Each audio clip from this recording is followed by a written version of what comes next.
Salam. Perkenalkan, kami dari kelompok F, kelompok Santuriang, yang berisi personil saya Yusuf Abin Aziz Putra Kenaldi, Dan saya Alif Putra Musa Usmandaru. Saya Putra Pratama Sulaiman. Saya Firza Fauzi. dan di belakang kamera ada Arya Dwi Kurniawan dan Rangga Saputra. Di sini kami akan mewawancarai Bapak Nama saya Denny Susanto. Di sini kami akan menanyakan sebuah topik yaitu apa profesi Bapak di sini. Saya berprofesi sebagai nakes ya, tenaga kesehatan, lebih khususnya sih radiografer, atau kalau umumnya atau awamnya tukang ronsen. Kira-kira apa yang menyebabkan Bapak memilih pekerjaan ini? Pada dasarnya saya suka ya berkaitan dengan dunia kesehatan yang bisa lah menolong orang, kita sesama manusia, membantu. Lebih tepatnya sih ya senang ya menyukai profesi ini karena memang basically saya suka di dunia kesehatan. Nah, kalau di kerjaan Bapak ini siapa saja sih Pak yang terlibat? Apakah Bapak sendiri atau ada tim-tim rekan-rekan yang lainnya? Oh, kami ada tim. Jadi jumlah itu 10 orang. Semua kami itu 10 orang dengan berbeda-beda tugas. Itu masing-masing juga berbeda-beda. Terus ditambah kita ada 3 orang dokter spesialis radiologi yang membantu untuk mengekspertise atau memberikan hasil jadi dari ronsen-ronsen yang sudah kami buat. Kira-kira mengapa hal ini bisa terjadi Pak? Jadi kayak Bapak dulu ada sekolah dulu di mana atau kuliah di mana? Oh iya, itu pasti ada ya. Dasar pendidikannya itu D3 radio diagnostik dan radioterapi. Itu dulu, sekarang ada perkembangan lagi, sekarang ada D4-nya, ada S1-nya, itu ada. Kalau biasanya nih Pak, kapan biasanya Bapak masuk kerja per minggu gitu? Tiap hari? Setiap hari sih kerja, memang ada beberapa hari itu libur. Kan saya juga kerja tergantung shift, kita ada shift pagi, siang, dan malam. Nah, kadang minggu dapat hari libur, kadang masuk. Nah, biasanya libur yang lumayan agak lama tuh 2 hari itu ya setelah dinas malam. Jadi dinasnya malam 2 hari, setelah itu libur 2 hari. Iya. Untuk selanjutnya, tempat Bapak kerja ini di mana Pak? Saya bekerja di Rumah Sakit Mitra Keluarga Cibubur di daerah Jalan Raya Transyogi di Cibubur. Nah, untuk pertanyaan selanjutnya, bagaimana cara Bapak melakukan pekerjaan ini dengan senang hati dan sungguh-sungguh? Jelas ya. Tadi saya bilang saya suka dunia kesehatan. Nah, jadi apapun pekerjaannya, apapun tugas dari atasan juga, itu saya laksanakan itu ikhlas dengan hati yang tulus. Jadi lebih kepada ya kita jalanin apa adanya aja. Kalau memang ya harus A ya A, tapi sesuai dengan prosedur juga, karena rumah sakit juga punya kebijakan dan peraturan, tidak melenceng dari itu.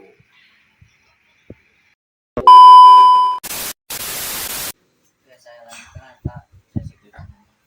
Yang pertama, apa tantangan terbesar Bapak dalam menghadapi profesi ini? Tantangan terbesarnya belajar ya.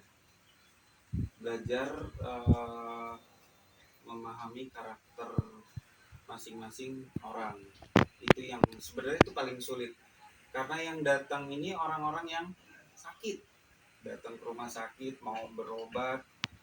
Tadinya mungkin di luar dia ketika dia tidak sakit karakternya menyenangkan, tahu sendiri ketika pas lagi sakit datang kan nggak bisa kita ajak bercanda, jadi harus serius. Dan meskipun ada sedikit kita berimprovisasi ya, eh, menanyakan misalnya pekerjaannya juga apa, hobinya gitu, mungkin yang menyenangkan buat mereka gitu. Itu ada sedikit memang kita harus tanyakan, jadi jangan serius terus juga, karena yang kita hadapin ini eh, manusia yang berbeda-beda karakter, sifat, dan eh, sedang sakit datang.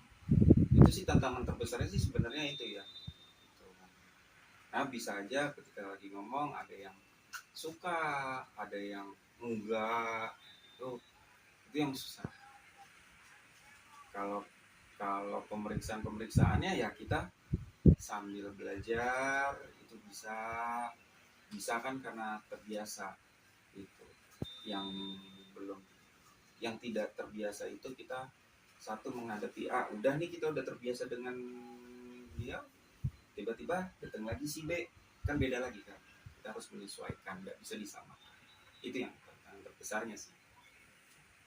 Oke, untuk pertanyaan kedua, bagaimana cara Bapak mengatasi masalah tersebut? Mengatasi masalah tersebut ya, kalau eh, dengan orang-orang ya sebisa mungkin kita harus mengerti, kita harus pahami apa yang dia rasakan terlebih dahulu.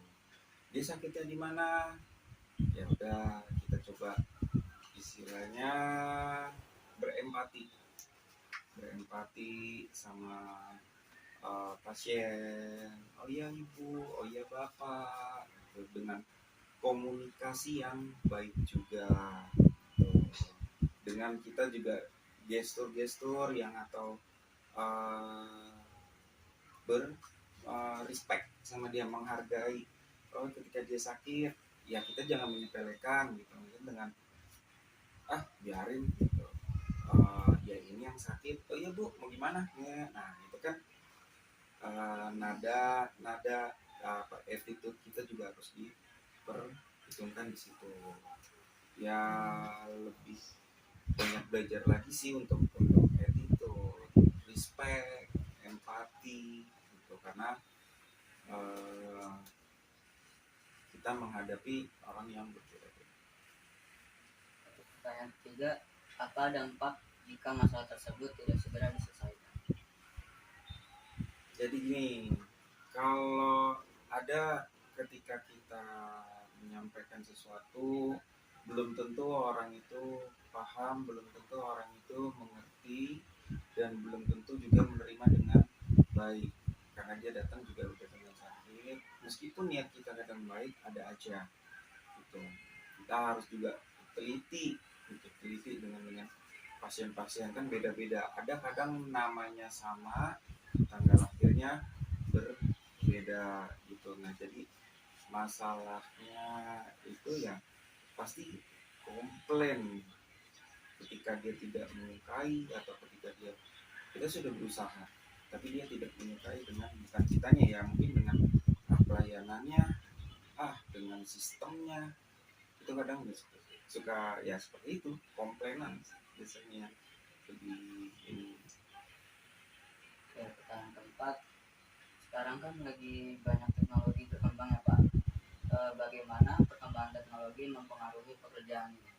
Oh iya, ini sangat mempengaruhi ya. Selain kitanya yang harus berkembang dengan belajar, teknologi pun juga mempengaruhi. Kenapa? Karena kita mendiagnosa itu, dokter itu supaya bagus, supaya tepat ya, itu dengan teknologi yang maju. Contohnya ini sekarang kita baru ada ganti CT scan-nya yang lebih terbaru. tadinya pemeriksaan A tidak bisa, sekarang menjadi bisa. Teknologinya juga berkembang gitu. Terus dengan kita punya MRI untuk apa, dia menggunakan medan magnet ya, magnetic resonance imaging. Jadi biar supaya contoh kecilnya ada di otak, misalnya ada sumbatan gitu kayak stroke. Nah itu kan teknologi. Nah itu teknologi mempengaruhi sekali semuanya di situ.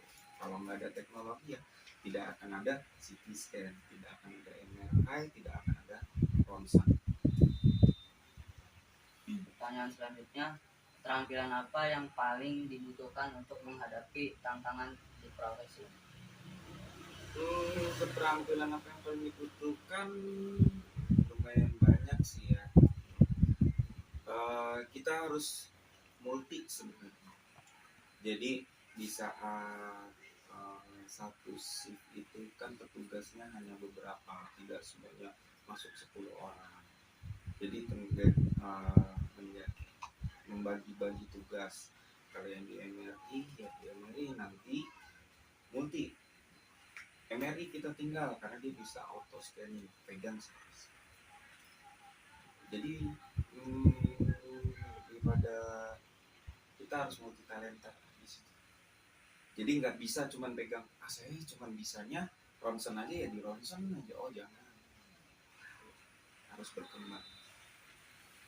Oke, saya lanjut ya, Pak. Ya. Untuk selanjutnya bisa diceritakan Pak apa saja tanggung jawab utama Anda saat ini? Tanggung jawab banyak ya, kita bagi-bagi juga sama kayak tadi. Yang pertama, kalau kita datang itu kita harus siap dengan penampilan kita. Yang kedua, tanggung jawabnya itu kepada alat-alat yang akan kita pergunakan nanti, terutama kebersihannya, terus fungsi-fungsinya harus kita cek apakah nanti ketika kita pegang pasien atau kita ronsen pasien sudah baik atau belum. Terus yang ketiga tuh tanggung jawabnya kita membuat gambaran sebaik-baiknya dengan kriteria gambaran yang bisa di interpretasikan sama dokter nanti, karena kan dokter butuh gambaran yang bagus, dokter radiologi. Kalau nggak bagus ya harus diulang, oh ya panggil lagi pasiennya ronsen lagi. Nah kita tidak mau itu terjadi. Jadi kita masing-masing juga punya tanggung jawab membuat gambaran sebagus-bagusnya, sebaik-baiknya. Tidak perlu maksimal, seoptimalnya. Karena kalau kita ngejar maksimal sampai kapan juga gak akan bisa. Jadi seoptimalnya aja. Meskipun kita udah berusaha maksimal. Untuk selanjutnya, bagaimana pandangan Anda terhadap perkembangan profesi ini dalam beberapa tahun ke depan, dan persiapan apa yang paling dibutuhkan? Wah, kalau perkembangan beberapa tahun ke depan lumayan sulit ya gitu. Memang ada hal-hal yang harus kita persiapkan, terutama tadi yang sudah saya bilang, teknologi itu akan semakin maju ya. Kita juga butuh pendidikan, mutu. Nah itu mutu kita tingkatin. Jadi saya harus mempersiapkan sebenarnya si mental, karena semakin lama saya bekerja di situ saya semakin tua. Nah akan ada banyak penerus atau pengganti yang lebih muda. Nah kita jangan mau kalah gitu dengan belajarnya. Kalau masalah pengalaman, oke, lebih banyak di kita pengalaman.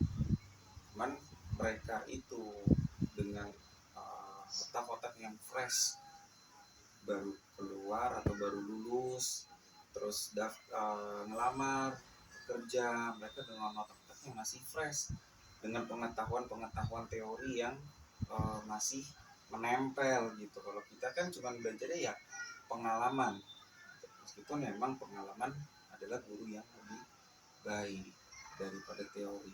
Karena apa? Di saat di lapangan terkadang prakteknya itu tidak sama dengan teori. Kalau teori yang dibuat contoh itu pasien-pasien yang sehat dengan posisi-posisi yang memungkinkan pasien sehat melakukannya. Tapi kalau di saat prakteknya itu pasien-pasien dengan yang datang yang sakit, bagian-bagiannya tangannya itu kan akan sulit. Nah itu kita harus mempersiapkan ya mental kita gitu, buat menghadapi masa yang akan datang. Baik, untuk yang pertanyaan terakhir, apa saran terbaik yang bisa Anda berikan kepada seseorang yang ingin memulai karir di bidang ini yang sama dengan Anda saat ini? Caranya sih jangan cepat puas diri, jangan cepat puas diri, tetap mau belajar dengan siapapun. Kalau menurutnya si A adalah pengalamannya lebih banyak, saya mau belajar dengan dia, jangan malu, jangan sungkan, tuh rendah hati, jangan tinggi hati gitu ya. Intinya sih sebenarnya sih kembali ke diri kita sendiri, mau belajar atau tidak, mau menerima saran kritik dari orang lain atau tidak.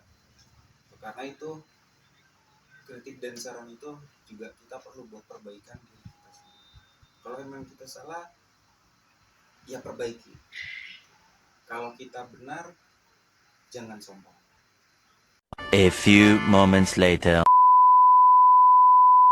Jadi tadi adalah wawancara kami dengan Bapak Denny Iqbal Susanto yang bekerja sebagai tenaga kesehatan di RS Mitra Keluarga Cibubur. Sekian wawancara dari kami dari kelompok F atau kelompok Senturian. Kurang lebihnya mohon maaf. Wassalamualaikum warahmatullahi wabarakatuh. Waalaikumsalam warahmatullahi wabarakatuh.